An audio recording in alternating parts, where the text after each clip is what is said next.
"Stand down, soldier. There's no seat for you." Robert Caldwell's fingers tightened around the cold metal pole near the bus entrance, his knuckles whitening beneath paper-thin skin that had once stretched across desert-baked hands. The morning bus to the Veterans Affairs Medical Center had arrived precisely on schedule, its doors hissing open to a queue of waiting passengers. Robert stood third in line, his pressed navy blazer hanging slightly loose on his 72-year-old frame, 3 faded campaign ribbons pinned meticulously to the breast pocket.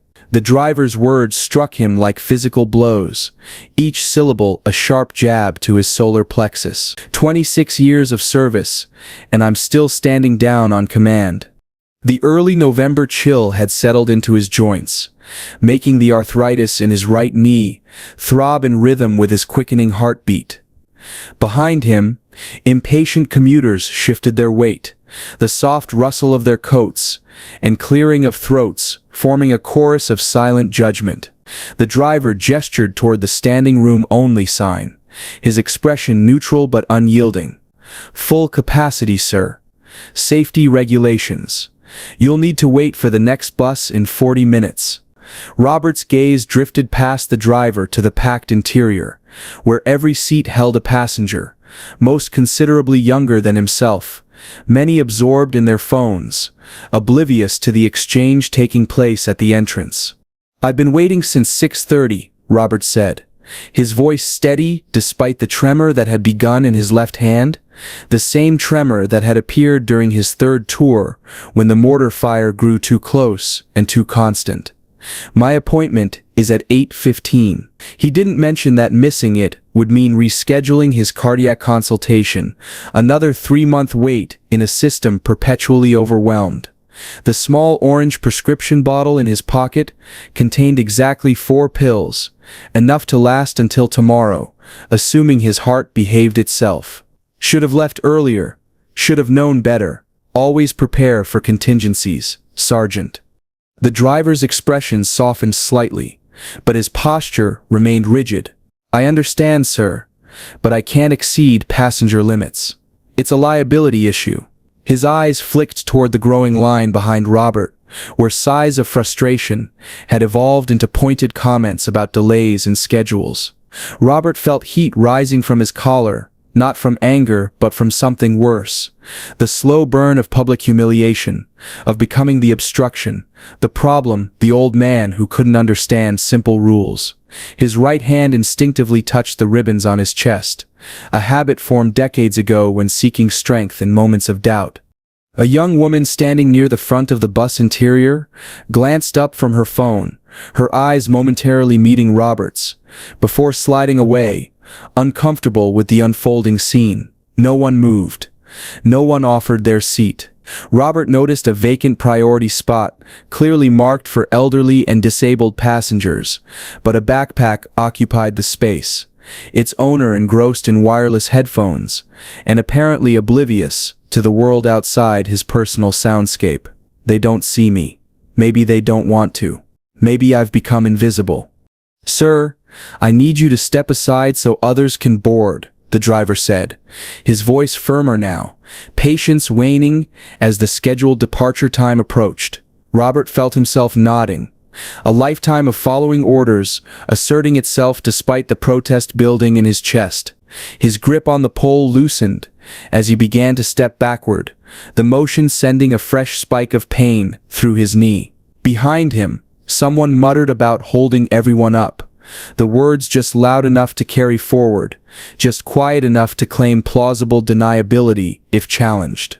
The medical center was only 3 miles away, but walking wasn't an option, not with his knee and certainly not in time for his appointment.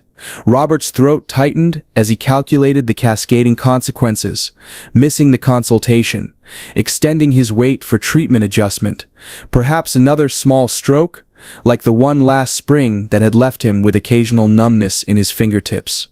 Adapt and overcome, soldier. Find another way. But in this moment, solutions eluded him, replaced by a hollow sensation that had become too familiar in recent years, the feeling of becoming increasingly irrelevant in a world moving too quickly past him. As he began to turn away, A voice cut through the ambient noise of idling engine and shuffling passengers. "Is there a problem here?"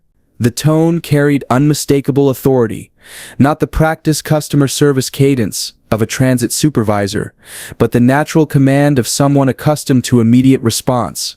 Robert's eyes tracked to the source, finding a tall figure approaching from further down the queue. The man wore a charcoal overcoat, immaculately tailored, unbuttoned, despite the cold, revealing a glimpse of dark blue uniform beneath. Military. High rank by the cut and quality. Even before seeing any insignia, Robert recognized the bearing, the measured stride, the economy of movement that spoke of decades in uniform. The passengers behind Robert parted almost instinctively, creating a path for the approaching officer. The driver straightened slightly, responding to the presence before any conscious recognition of rank or authority. Robert's posture shifted too, muscle memory from countless formations pulling his spine straighter, despite the protest from his lower back.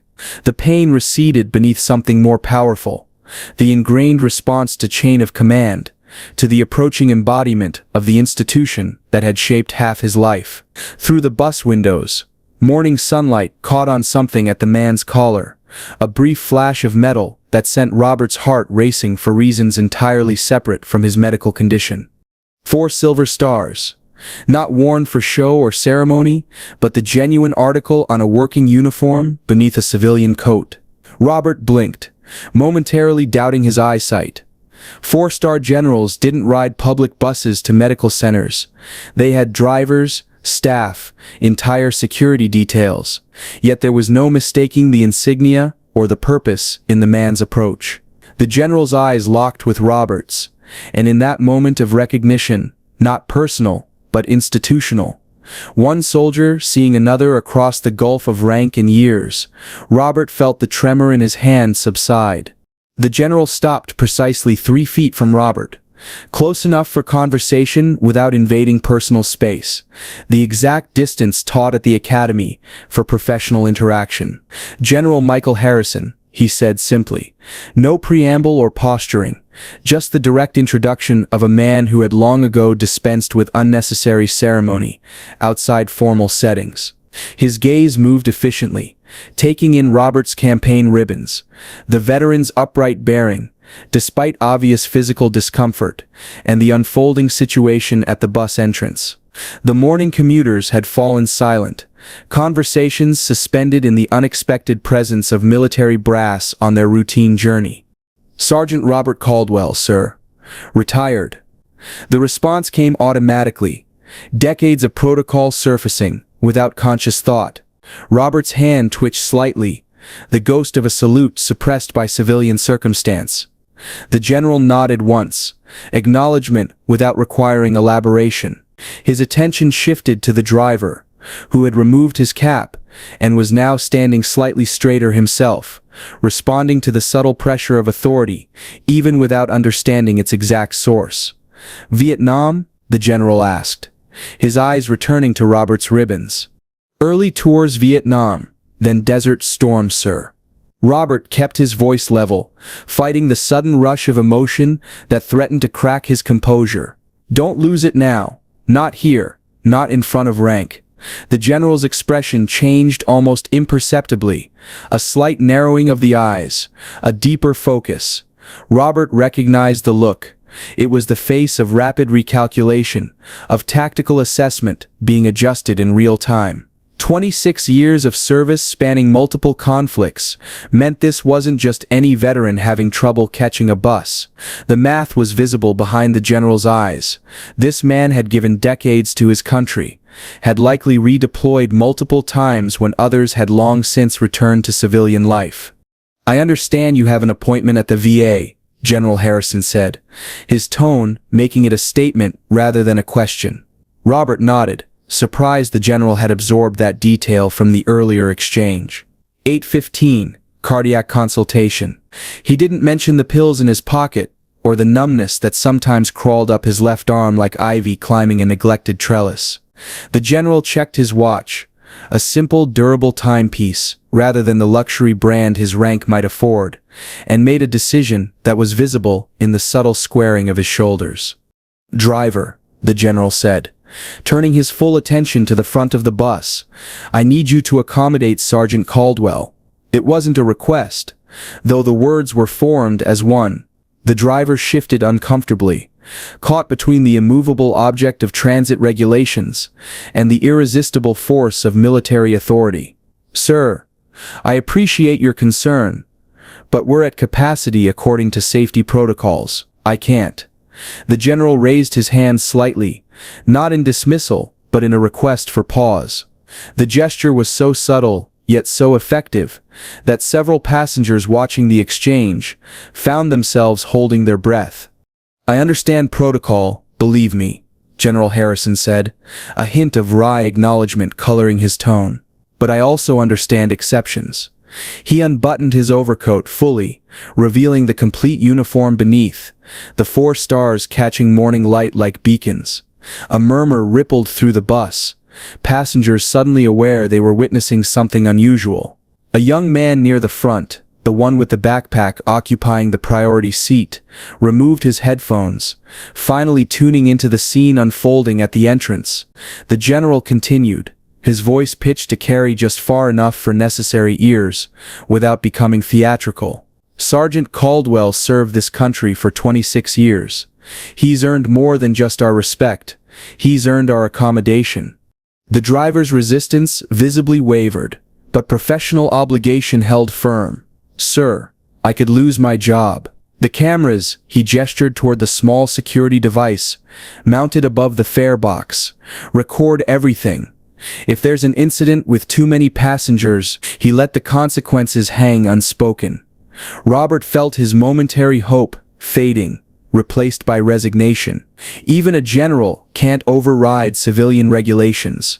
Not anymore, not in this world. He began to step back again, unwilling to be the cause of further conflict. "It's all right, sir," he said quietly to the general. "I can wait for the next bus." Before Robert could retreat further, General Harrison removed his smartphone from his coat pocket and pressed a single button. "Karen, Harrison here. I need you to contact Transit Authority headquarters immediately. I'm at," he glanced at the bus number and route display. "Route 47, bus 3912, northbound at Lexington and 32nd. I need an exception authorization for passenger capacity." The general's aide on the other end of the call apparently asked for clarification, because he continued, "Yes, immediately. I'm escorting a veteran to his VA appointment." The word escorting hung in the air, its implications rippling through the watching passengers. This wasn't just intervention, it was personal commitment. The young man with the backpack suddenly stood, awareness dawning across his features. "Take my seat, sir," he said, addressing Robert directly, while hastily gathering his belongings. "I didn't realize, I should have," he faltered, embarrassment coloring his cheeks, as he recognized his earlier obliviousness. Other passengers stirred, a collective discomfort spreading as they confronted their own inaction. Robert remained frozen, caught between pride that resisted charity and need that couldn't afford to reject it. The general watched this transformation with quiet approval, but made no move to intervene in what had become a civilian matter of conscience. The driver, witnessing this shift, reached for the handset connected to transit dispatch. His fingers hesitated over the call button, torn between procedure and the undeniable moral gravity that had settled over his vehicle. The passengers nearest the front had begun to offer their seats as well, a cascade of delayed recognition triggering belated decency. Robert felt his throat constrict, not from shame now, but from its opposite, the overwhelming sensation of being seen, truly seen, after years of feeling transparent in a society that moved too quickly to notice its aging warriors. "Don't you dare cry, Sergeant. Stand tall." General Harrison remained beside Robert, his presence both reassuring and catalyzing. He hadn't raised his voice, or made demands beyond the reasonable, yet his mere existence in this space had transformed it. The general placed a steady hand on Robert's shoulder, the gesture neither condescending nor overly familiar, the touch of one soldier to another, rank temporarily suspended in the more fundamental recognition of shared service. "Your appointment, Sergeant," he said quietly. "We're going to make it." The driver, decision made, pressed the call button, the small action somehow monumentally significant in the hushed interior of the bus. The radio crackled with static as the driver spoke in hushed, urgent tones, explaining the situation to an unseen dispatcher miles away. "I have a 4-star general requesting an exception." "Yes, an actual general." "No, I'm not." "Listen, can you just—" His words faded beneath the soft rustle of movement as passengers continued rearranging themselves, creating not just one space, but several, an embarrassment of sudden accommodation that only highlighted the previous absence of concern. Robert remained motionless beside the general, unwilling to advance until official permission arrived, decades of respecting chain of command holding him in place more effectively than any physical barrier. The dispatcher's voice emerged from the handset, tinny but distinct in the unnatural quiet that had settled over the bus. "Authorization granted for passenger exception. Log the general's name and contact information for our records." Relief visibly washed over the driver's features as he replaced the handset in its cradle and turned toward Robert and the general. "You can board, sir," he said, addressing Robert directly for the first time, with genuine respect rather than procedural resistance. "My apologies for the delay." The words were professional, but the tone carried something more personal, regret perhaps, or the uncomfortable recognition of an opportunity for basic human decency that had nearly slipped past. General Harrison nodded once in acknowledgement, neither gloating in victory nor dwelling on the initial refusal. "Your information," he said, passing a business card to the driver with practiced efficiency. The driver accepted it with both hands, suddenly conscious of proper protocol, without quite knowing its specifics. The card disappeared into the driver's breast pocket, not casually tucked away but carefully stored, its significance extending beyond the simple contact details it contained. Robert took a half-step toward the bus entrance, his right knee protesting the movement with a sharp twinge that momentarily reflected in his expression, despite his best efforts to conceal it. The general's hand returned to Robert's shoulder, steadying him without making a show of assistance. "After you, Sergeant," he said, the simple courtesy restoring dignity that transcended the immediate situation. Robert's fingers brushed against his campaign ribbons once more, drawing strength from the small tokens of past service as he navigated the bus steps. The interior had transformed during the exchange outside. Passengers who had been absorbed in phones or deliberately avoiding eye contact now watched his approach with expressions ranging from curiosity to something approaching shame.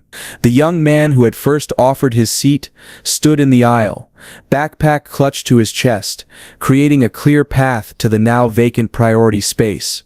"Thank you, son," Robert said as he passed, his voice steady, despite the emotion threatening to break through his carefully maintained composure. "Keep it together, just a few more steps." The young man nodded, seemingly unable to find appropriate words.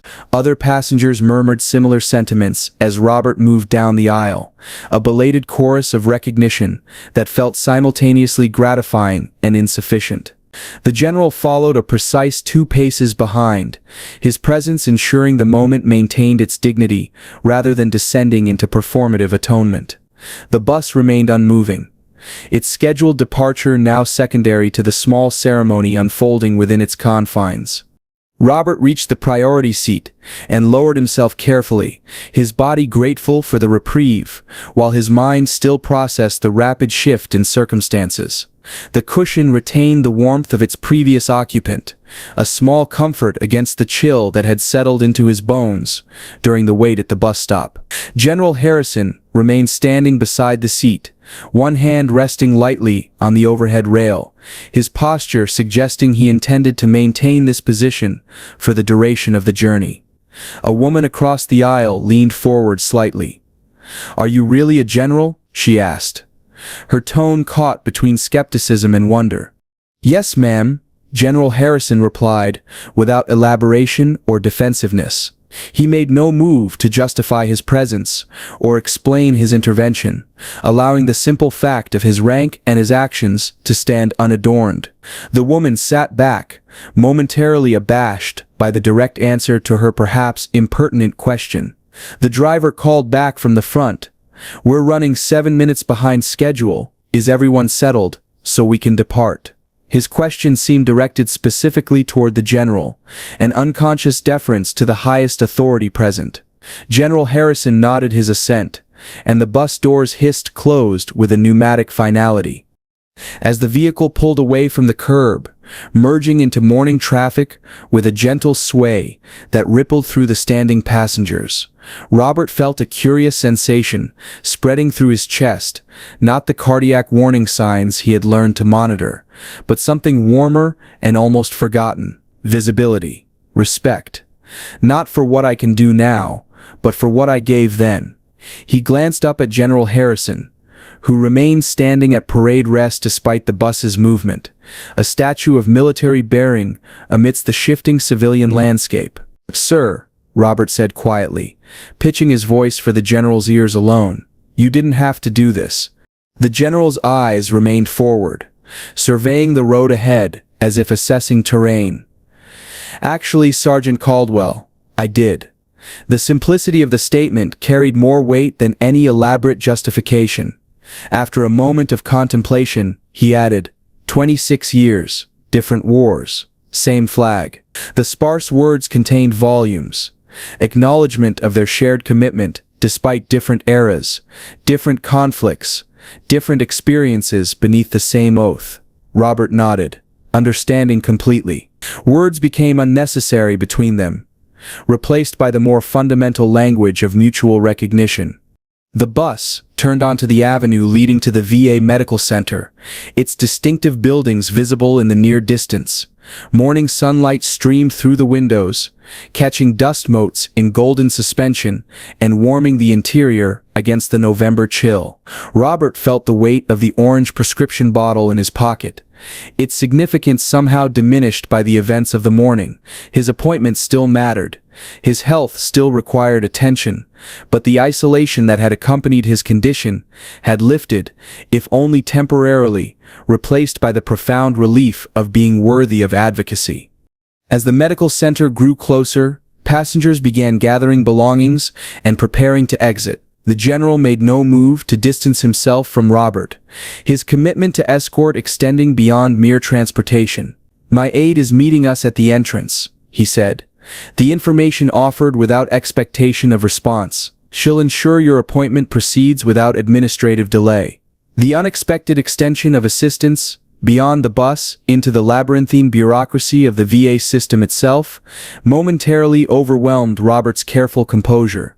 He blinked rapidly, focusing on the approaching building to regain control. The bus slowed as it approached the medical center stop, brakes sighing as it eased alongside the curb.